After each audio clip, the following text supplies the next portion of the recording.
Bonjour à toutes et à tous et bienvenue dans votre émission de Rendez-vous. Cette semaine, nous allons parler cinéma fantastique à Gérardmer, nous allons parler art plastique à Saint-Dié-des-Vosges, art vivant pour tous les âges partout sur les Vosges et enfin musique classique ce week-end à Épinal et à Contrexéville. Nos deux premiers invités de la semaine sont Anthony Albert-Claude, bonjour. Bonjour. Vous êtes le coordinateur du Festival international du film fantastique de Gérardmer, 33e édition qui se passe en fin de semaine prochaine du 27 janvier au 1er février. J'y arrive. Julien Cuny, bonjour. Bonjour. Artiste plasticien, la Cour des Arts, avec différentes choses dont vous allez nous parler, votre programmation là au cours des prochaines semaines, et puis un appel à projet pour le deuxième festival Polar sur Meurthe, ça c'est au mois d'avril à Saint-Dié-des-Vosges. En seconde partie d'émission, focus sur les stages artistiques proposés ce printemps et cet été par la Compagnie des Jolis Mômes, et puis deux concerts symphoniques d'Allegro Vivauge, ce samedi 24 janvier à Contrexéville et dimanche 25 à Épinal. Allez, on parle dans un premier temps de cinéma fantastique, alors horrifique, science-fiction, etc. Mais on est sur le fantastique d'une façon un petit peu globale. Anthony Albert-Claude, 33e édition, j'ai envie de dire l'âge du Christ. Quand il est mort. Voilà, mais vous n'allez pas mourir, bien sûr, ni le festival, et même pas besoin de ressusciter parce que le festival se porte bien. 40 000 festivaliers chaque année au Festival international du film fantastique de Gérardmer.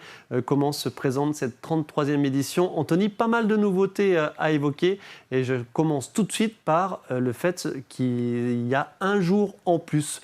Vous attaquez non pas le mercredi, mais dès le mardi. Le jury arrive le mardi. Pourquoi? C'est ça. Déjà, il se porte bien, en tout cas artistiquement, c'est clair. Après, sur la partie économique, c'est une autre histoire. Puisque vous savez que le contexte est quand même un peu compliqué pour la culture actuellement. Je tenais quand même à le souligner. Vous avez bien fait, c'est sûr. Alors pourquoi un jour de plus? Voilà, pour ça justement. Puisque on a aussi besoin de trouver des nouveaux modes de financement, de se réinventer. Donc on a décidé d'ajouter un jour, ce qui nous permet de faire plus de séances et d'avoir de l'autofinancement supplémentaire. C'est tout simple. Donc effectivement, ça commence le mardi soir par la cérémonie d'ouverture et la reprise du film d'ouverture au Casino, et ça se poursuit jusqu'au dimanche soir, en sachant que le palmarès c'est le samedi soir, mais que le dimanche soir on clôture avec une pièce de théâtre pour la première fois dans l'histoire du festival. Une pièce de théâtre au Festival international de cinéma de fantastique de Gérardmer. Pourquoi? Déjà, vous savez que le petit nom du festival c'est Fantastica. Ouais.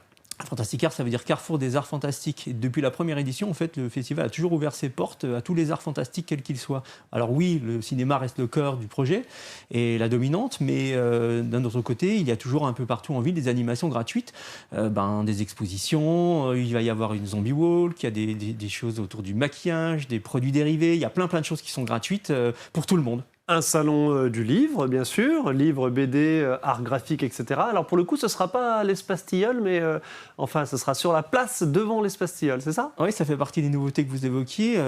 Alors pour ceux qui s'en souviennent, il y a une quinzaine d'années, il y avait déjà un gros chapiteau place du Tilleul, et puis il avait disparu pour des questions de financement, évidemment. Okay. Et là, encore une fois, un pari pour nous, c'est-à-dire de réinvestir un peu plus le centre-ville, et on a donc mis en place un chapiteau de 500 mètres carrés qui va accueillir donc le salon littéraire, avec à peu près une trentaine d'auteurs en dédicace, dont des habitués du type Bernard Werber, des auteurs aussi locaux. On a Arthur Depin, le célèbre dessinateur de la série La Saga Zombilenium, qui viendra aussi. Okay. Emma Becker, Nicolas Destiendorf. Enfin voilà, on a aussi des pointures qui viennent. Et puis une douzaine de stands de produits de la pop culture, des t-shirts, des petites statuettes, des DVD, des Blu-ray, etc.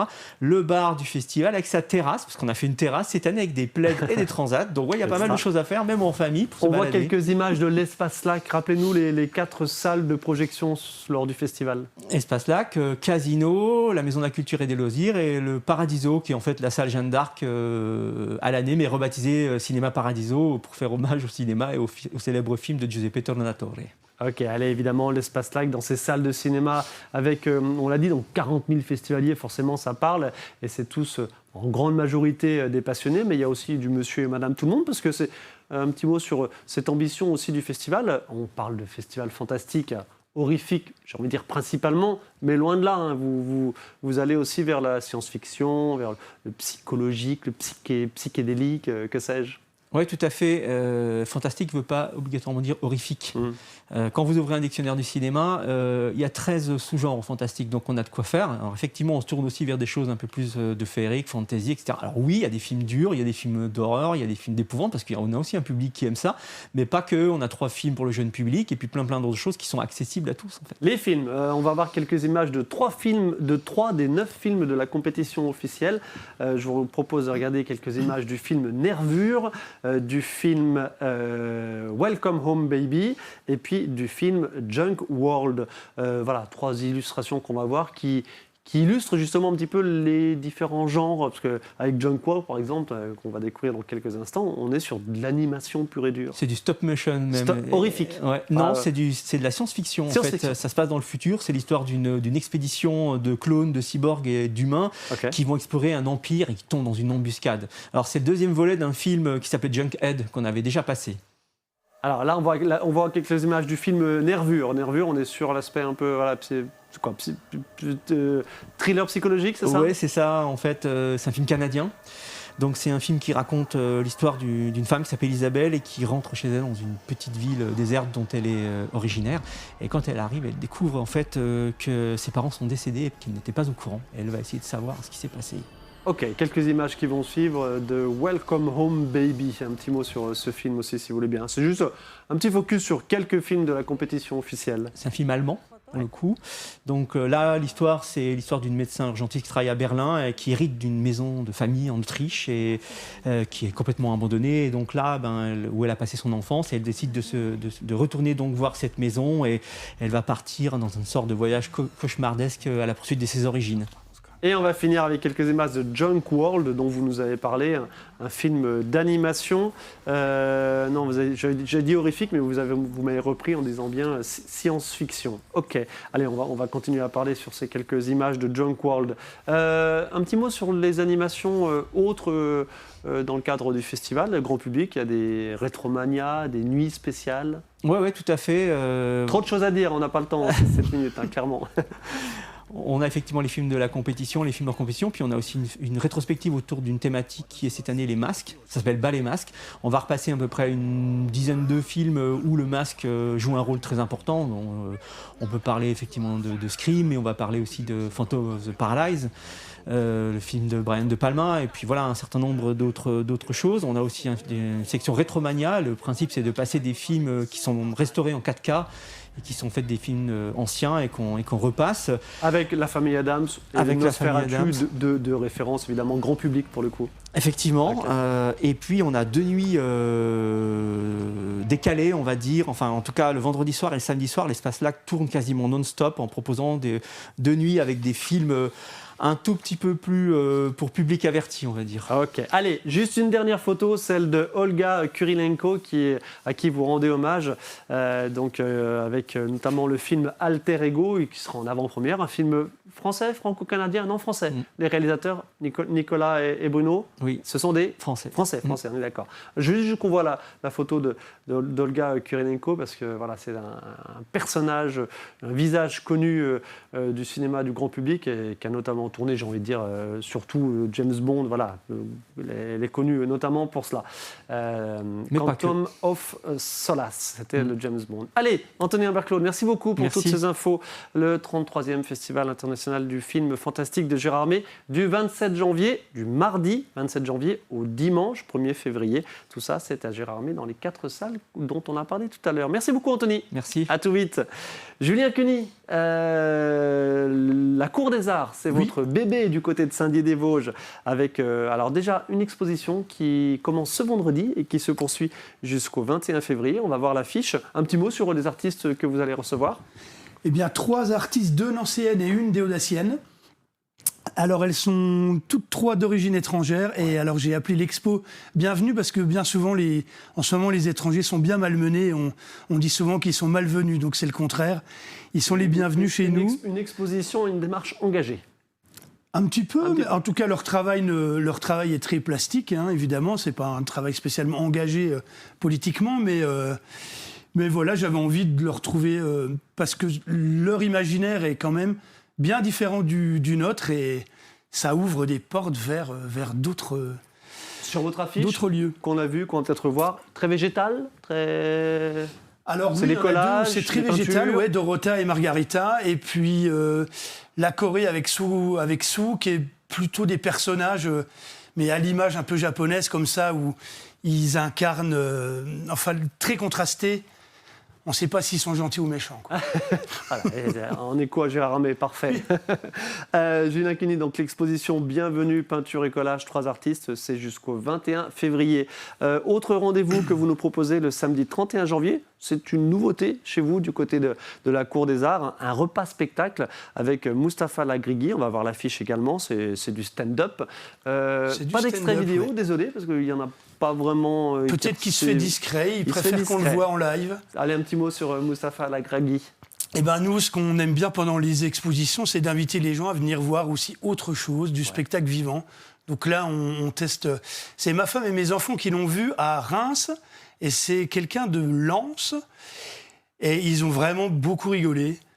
Donc un public aussi, moi et mes enfants sont encore assez jeunes, et ça a très bien fonctionné. Donc ni une ni deux, j'ai trouvé son contact, il a répondu oui tout de suite. Ça se passe le samedi 31 janvier, 19h. C'est un repas spectacle. C'est un repas, et puis après on s'installe et on regarde son nouveau spectacle. Eh ben, voilà, une nouvelle proposition du côté de Saint-Dié-des-Vosges. Allez, et puis le gros morceau, entre guillemets, de ce printemps pour vous, c'est votre participation au festival Polar sur Meurthe, donc festival du livre policier. Ce sera le samedi 25 avril, mais dans ce cadre-là, vous lancez un appel à projet pour une grosse exposition chez vous, donc à la Cour des Arts, autour de ce thème du polar. Racontez-nous ça. Alors c'est ça, donc c'est un festival, c'est tout nouveau, c'est le deuxième, mais il y a eu un beau succès l'année dernière.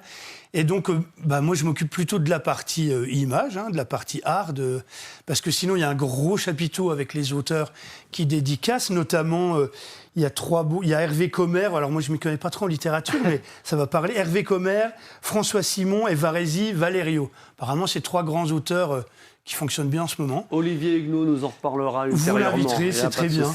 Allez, l'aspect esthétique et l'aspect visuel. esthétique, l'année dernière, on avait Baru et Pelot et Malingret qui étaient venus exposer des images dans le sens du polar, quand même, plutôt. Le Vosgien Pierre Pelot, bien sûr. Voilà. Et donc, cette année, on se renouvelle. Et l'idée, c'était plutôt de proposer aux artistes professionnels de postuler, en fait, pour venir exposer dans les 120 mètres carrés d'exposition. Il y a quand même 3 salles assez grandes. Il y a de quoi exposer. Et le thème, c'est Assassins des villes, assassins des champs. Alors, dessin, peinture, sculpture... tout ce qui est art graphique, art visuel, même vidéo, ça peut rentrer dans le cadre. Okay. On attend les propositions. La Cour des Arts 88 @orange.fr pour nous écrire. Allez-y, franchement, c'est un super festoche. Est-ce que vous avez des petits happenings, des events prévus dans ce cadre-là ou pas ? Le vernissage se fait la veille, au soir. Il y a un petit spectacle à la Boussole, c'est la médiathèque. Ensuite, on amène tous les gens à la Cour des Arts. Et là, il y a un pianiste. Et je prépare une vitrine un peu à tirer sur le pianiste. Vous vous souvenez de ce vieux film ? Donc voilà. Et puis, donc, des scènes de crime en dessin un peu partout. OK. Ça va être sympa. Affaire à suivre. Appel à projet, donc... c'est le mot, évidemment, oui, c'est pour cet appel à projet Polar sur Meurthe du côté de Saint-Dié-des-Vosges à la Cour des Arts. Et le festival, je réitère, ce sera donc le samedi 25 avril. Merci beaucoup, Julien Cuny. Merci. Merci à vous. À tout vite. On va venir, évidemment, le 25 et la veille, peut-être, pour cette happening, cette soirée, donc, chez vous. Anthony Imbert-Claude, on a oublié de préciser, mais c'est important, que... Grosso modo, vous jouez globalement à guichet fermé pour ce qui est des passes, parce que forcément, les aficionados, ils prennent leurs passes bien en avance. Mais en revanche, c'est très important, il y a toujours des places pour les séances. C'est ça, on a encore des places à la séance. À l'unité, oui, tout à fait, qui sont disponibles. Vente mise en ligne possible à partir de dimanche. OK, voilà, à partir de ce dimanche 25 janvier, des places à l'unité du côté de Gérard Armé, du côté du Festival international du film fantastique. Merci à tous les deux. Sur le site internet. Sur le site, bien sûr. Merci à tous les deux. Merci. Restez avec nous pour la seconde partie de Qu'on se le dise. Seconde partie de votre émission de Rendez-vous avec vous, Louise Feutet. Bonjour. Directrice artistique de la compagnie Les Jolis Mômes. Vous allez nous parler des prochains stages, non pas des prochains cours communs, habituels, mais des véritables stages sur des périodes plus courtes. Vous allez nous raconter tout cela ce printemps et cet été. Évidemment, la compagnie des Jolis Mômes, principalement sur les Vosges centrales, mais un petit peu plus loin aussi. Dimitri Boutrel, bonjour. Bonjour. Membre musicien de l'orchestre Allegro Vivoge. Vous allez nous parler de 2 concerts ce week-end, samedi 24 à Contrexéville et dimanche 25 à Épinal, le concert de la formation de l'orchestre symphonique Allegro Vivoge.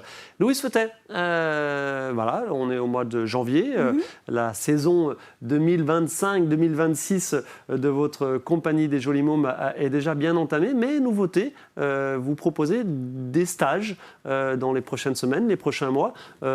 Pourquoi, tout simplement? Alors, nouveauté, pas vraiment, parce que c'est des choses que vous faisiez régulièrement, mais là, vous avez musclé un petit peu votre jeu. On a un peu musclé la programmation, parce qu'on a énormément de demandes, déjà. Il y a beaucoup de familles et d'adultes qui cherchent des propositions qui ne sont pas forcément sur de la pratique régulière hebdomadaire, mais qui ont envie de faire du théâtre ou d'autres activités artistiques sur soit des week-ends, soit des journées entières, soit des semaines entières. Sur les vacances, sur les vacances scolaires. Et avec donc, ou sans les enfants? Exactement. Donc, il y a des propositions pour les enfants, pour les ados, et puis aussi pour les adultes et pour les parents et les enfants mélangés. Allez, alors on va être très focus parce qu'il y a beaucoup de choses, mais l'idée c'est de, voilà, on va parler de 5-6 stages là, qui viennent. Premier stage, alors c'est du côté d'Épinal, sur les Vosges centrales en général, mais voilà, on va faire par art, entre guillemets, un stage de clown, donc 31 janvier, 1er février, c'est la semaine prochaine. Oui, tout à fait. Donc de quoi s'agit-il ? c'est du clown de théâtre. Le clown, c'est l'art du burlesque. C'est un peu aussi explorer un peu un double de soi, mais qui est complètement loufoque et débridé. Okay. Voilà, donc c'est une pratique qui est complémentaire souvent pour des comédiens et qui permet aussi de s'explorer, de vivre un week-end de découverte, d'ouverture de soi et à l'autre. 31 janvier, 1er février. Et ou 28 et 29 mars. Voilà, il y a 2 sessions. Plein de dates différentes. C'est ça. Impossible de tout détailler. On vous donne vraiment les infos dans les grandes lignes et surtout dans l'esprit. Là, on est sur Épinal. Oui. Du théâtre du côté de Vincey et Arches, racontez-nous. Oui, donc là, c'est des stages théâtre enfants. Donc l'idée, c'est de pratiquer du lundi au vendredi en journée. Donc on prend les enfants toute la journée. Et le vendredi, ils font une restitution de ce qu'ils ont travaillé dans la semaine. Okay. Du coup, ça permet d'avoir un temps un peu plus long de travail que quand on fait un atelier théâtre d'une heure et demie le mardi soir. Des fois, on est un peu frustré parce qu'on n'a pas beaucoup de temps, on ne peut pas travailler assez les costumes, etc. Donc là, l'idée, c'est d'avoir un stage vraiment complet où les enfants, ils se baignent dans le théâtre pendant 5 jours. En image, on voit justement des enfants. C'était à l'occasion d'un atelier théâtre du côté de Chantraine, à la salle Grande Mange. C'était en début d'année. Voilà, oui. En image, on est là-dessus. Là, c'est vraiment des répétitions, mais il y a aussi, et c'est important, des restitutions, comme vous dites. Oui, c'est un spectacle en fin de session. Vincey, le théâtre dont vous nous parlez, c'est donc du 23 au 27 février du côté de Vincey. Et on a un second du 13 au 17 avril du côté de Arches. Voilà, donc ça peut remplacer un centre aéré et ça permet aussi à des enfants qui n'ont pas forcément le temps dans leur emploi du temps de pratiquer le théâtre à l'année, de le pratiquer occasionnellement. Allez, les tout petits, une session d'éveil théâtral du 16 au 20 février. Alors ça, c'est tout nouveau. On est à Épinal. Parce qu'on a énormément de demandes pour pratiquer, ou en tout cas s'éveiller au théâtre, pour des moins de 6 ans. Mais c'est une pratique qui est un peu spécifique, et donc du coup, avant qu'on sache lire, il faut vraiment faire des ateliers qui sont plus adaptés. Et donc là, on se lance, on s'est dit, il y a de la demande, autant y travailler et le proposer. Donc, c'est pas du théâtre au sens classique, puisqu'évidemment, on va pas pouvoir apprendre des textes à 3-4 ans. Mais c'est aborder la scène, les jeux des émotions, inventer des histoires pour les tout-petits. Ok, on reste sur Épinal avec des ateliers autour de la couture. Oui. Autour du fil et donc des arts textiles. Oui, nous on travaille beaucoup la couture, parce que quand on veut faire des costumes, des décors, on est souvent à base de tissus. Donc il y a beaucoup de gens à la compagnie des Jolis Mômes qui pratiquent déjà la couture. Et donc on s'est dit pourquoi pas proposer aussi aux gens qui ont envie d'apprendre quelques matinées. Vous en avez déjà fait un le 17 janvier, ça a bien marché. Voilà, ça marche très bien. Il y en a encore le 14 février. Donc là, pas besoin d'avoir sa machine, il y a des machines sur place. Et puis pas besoin d'avoir d'expérience non plus, c'est vraiment pour découvrir Ça se passe où ? la couture. Ça se passe dans nos locaux, rue de la Comédie à Épinal. Ok, le 17 janvier c'est passé, le 14 février et le 14 mars, donc avec une création autour de la couture. Journée parents-enfants, alors là on est dans les Hauts-de-Vosges, on est du côté de Ramonchamp. Oui. C'est-à-dire, racontez-nous, ça sera le 1er février. C'est une journée de partage, à vivre en famille. Donc là, il n'y a aucun objectif, si ce n'est que de faire des jeux et de découvrir la pratique du théâtre avec ses enfants. On sait que des fois, dans la rapidité de nos vies, on ne prend pas le temps de vivre des choses ensemble. Et donc, on pense des fois aller faire une balade ou aller faire du ski, mais pourquoi pas du théâtre. Donc, l'idée, c'est de venir sur une journée pratiquer. C'est des jeux, hein, c'est très ludique comme approche. 1er février du côté de Ramonchamp, mais évidemment, on peut venir d'ailleurs et c'est l'occasion de bouger et de visiter un peu notre département. Dernier focus. On l'a dit, c'est vraiment assez particulier parce qu'il y a plein de choses. Du côté de Certigny, une initiation au théâtre, c'est ça ? Oui, c'est ça. En fait, au théâtre, l'idée, c'est d'être sur plutôt un public adulte qui n'a jamais osé. Ça existe, c'est ça. Oui. Les gens qui se disent « Ah, je pense que j'aimerais bien monter sur scène, mais j'ose pas. Je ne sais pas comment ça pourrait marcher. Qu'est-ce qui se passe dans un atelier théâtre ? Si ça se trouve, c'est très dur. Si ça se trouve, on va me donner plein de contraintes et je ne vais pas m'y épanouir. » Donc là, c'est vraiment une journée pour venir goûter. Quand on n'est pas trop sûr, voilà, pareil, à travers des jeux, une approche ludique et douce, pour faire un premier pas vers la pratique du théâtre. Et ça se passe le 15 mars. Le 15 mars, vous avez le temps de vous organiser du côté de Certigny, à la Maison des Associations. Merci beaucoup, Louise. Un mot tout rapide on se projette un petit peu, une murder party cet été du théâtre de rue. Là, c'est ce printemps, pardon. Donc, dans le cadre du Printemps des mots à Bruyères. Et puis, une création également pour cet été. Juste, allez, deux mots sur ce que vous nous proposez du théâtre de rue dans le cadre du Printemps des mots. Il y a aussi des propositions sur les vacances d'avril. Donc là, c'est plutôt de la création de théâtre de rue. Donc, pour des jeunes qui ont envie vraiment de créer pour la rue, c'est un peu spécifique, c'est un autre travail. Donc, ça peut me permettre aussi d'aborder autre chose. Et sur juillet, on a 2 propositions. Un stage pour créer une murder party. Donc là, l'idée, c'est vraiment que les jeunes comédiens, donc plutôt des ados, s'amusent à inventer une histoire à partir d'une enquête et ils vont plonger les spectateurs dans cette enquête. Donc là, on est dans l'écriture et dans la création. C'est ça. Donc ça, c'est en juillet. Et puis, il y a aussi un stage théâtre et vélo avec, du coup, pareil, des ados qui créent un spectacle et qui ensuite le tournent en vélo. Et ça, c'est à Éloie. Et c'est aussi en juillet. Et on terminera avec ce petit flyer qui est... ça c'est notre gros stuff. Il est tout frais. Notre gros stuff années 80. Du coup, c'est pas un secret, on a des petites difficultés de financement sur certaines de nos actions. Donc, du coup, on lance cette soirée, qui est vraiment une soirée pour financer nos ateliers théâtre dans les villages. Donc, venez faire la fête avec nous. Il y a un super bon repas 100% maison et un DJ années 80. Et ça se passe le 7 mars du côté de Vincey à la salle polyvalente. Il n'y a que 200 places. Soirée 7 mars du côté de Vincey, organisée par les Jolis Mômes. Une fête, grosso modo. Ça y est, vous êtes organisatrice d'événements et de soirées. Allez, merci beaucoup, Louise Feutet. Évidemment, l'idée, c'était de faire la promotion de ces nouveautés, des stages comme ça. Il y en avait déjà quelques-uns, mais là, vous avez fait une proposition un peu plus forte, notamment pour, vous l'avez dit, avoir un peu plus de financement, d'autofinancement, on va dire ça. Merci beaucoup, Louise Feutet, de la compagnie des Jolis Mômes. À tout vite sur le terrain. Dimitri Boutrel, le concert, l'orchestre symphonique Allegro Viv-Vosges, 2 concerts. Donc, ce samedi 24 janvier à Contrexéville, c'est à 20h à l'espace André Chédid, et un second le lendemain, donc ce dimanche 25, à 16h à la Louvière. On va voir l'affiche de tout cela et le contenu. Mais avant, un petit mot sur Allegro Viv-Vosges. Rappelez-nous cette singularité, la singularité de cette formation. Oui, donc l'orchestre a été créé il y a maintenant 5 ans par 2 professeurs du conservatoire. Donc c'est un orchestre qui réunit chaque semaine une cinquantaine de musiciens amateurs, donc pratiquant tous les instruments de l'orchestre symphonique, donc les cordes, les vents et les percussions. Ok, alors amateur un petit peu éclairé quand même, parce qu'il y a aussi il y a monsieur et madame tout le monde, des musiciens amateurs et des enseignants aussi. Voilà, il y a un peu plusieurs niveaux, mais il y a pas, sauf renfort exceptionnel pour des concerts, il n'y a pas de professionnels qui viennent régulièrement dans l'orchestre.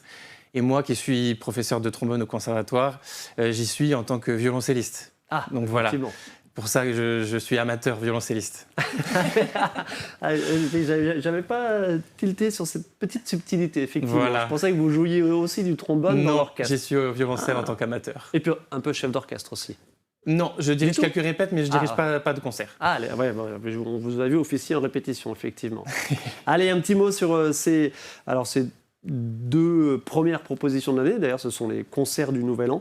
Ce samedi à Contrex en soirée et l'après-midi à 16h le lendemain donc à Épinal à la Louvière. Concert de Nouvel An, qu'est-ce que vous allez nous proposer comme œuvre que vous allez interpréter? Et puis un petit mot sur donc le chef d'orchestre, Hugo Lutz. Oui, bien sûr. Alors, on aime bien commencer notre saison par des concerts qu'on fait en janvier, qu'on appelle concerts de Nouvel An. Après, c'est vrai que c'est pas un programme de Nouvel An comme on peut l'entendre, comme le 1er janvier à Vienne. On va pas faire des valses de Strauss. On fait un programme qui est assez éclectique, avec des pièces très connues comme la suite numéro 1 de l'Arlésienne de Bizet, ou des pièces un peu moins connues. On joue une compositrice qui s'appelle Isaline Boutet, qui est une Française encore bien vivante. Et donc, on joue une pièce qui s'appelle Souvenir. Et on joue aussi The Noon Witch, donc la sorcière de midi de Dvorak. Alors Dvorak est plutôt connu, mais cette pièce l'est un peu moins. Et on jouera aussi la suite Andalusia du compositeur cubain Lecuona. On voit quelques images de vos précédentes prestations. Que ce soit du côté de la Souris Verte, de la Louvière ou encore de la Rotonde. Ce que vous aimez bien aussi, c'est des collaborations avec du théâtre, pourquoi pas, de la danse, des comédiens. Tout à fait. On a eu l'occasion de jouer avec une compagnie de danse et le groupe Antiquarks. On aime bien s'associer parfois avec d'autres ensembles musicaux. Voilà, en fait, on est ouvert à toute proposition et on aime aussi, comme ce sera le cas en janvier, faire une représentation à Épinal, parce qu'on reste une association spinalienne, et faire une autre représentation en dehors de la ville, sur le territoire vosgien. Et là, en l'occurrence, ce sera effectivement ce samedi 24 janvier, je réitère, à l'espace André Chédid, à 20h, à Contrex-Séville. Entrée libre, ça c'est important aussi. J'allais vous demander le prix, mais justement... Ça nous tient à cœur de proposer des concerts à entrée libre. Donc accès gratuit, mais... Si vous voulez participer d'une façon ou d'une autre au financement de cette formation assez singulière à l'Aigrouet Vosges, n'hésitez pas, bien sûr. Louise Feutet, je me permets de vous revenir vers vous par rapport au prix sur les différents stages. Oui. C'est difficile par rapport aux cautions, etc., mais grosso modo, une petite idée à la journée ou à la semaine. C'est très différent, mais c'est entre... alors pour un stage d'une semaine, on est entre 150 et 325 €, mais parce que c'est... des propositions très différentes. Il y a certains stages avec hébergement, avec repas et d'autres sans. Et puis sur tout ce qui est journée ou week-end, on est entre 85 et 105 €, sachant que tous nos tarifs sont échelonnés en fonction du quotient familial pour permettre à tous d'accéder aux propositions. Louise Feutet, la compagnie des Jolis Mots, merci beaucoup. Dimitri Boutrel, merci. Donc ces deux concerts majoritaires. Ce samedi à Contrex-Séville et dimanche 25 à Épinal. Merci à tous les deux. Merci beaucoup. Belle saison à vous, à bientôt sur le terrain. Merci à vous de votre attention. On se retrouve la semaine prochaine pour une nouvelle émission.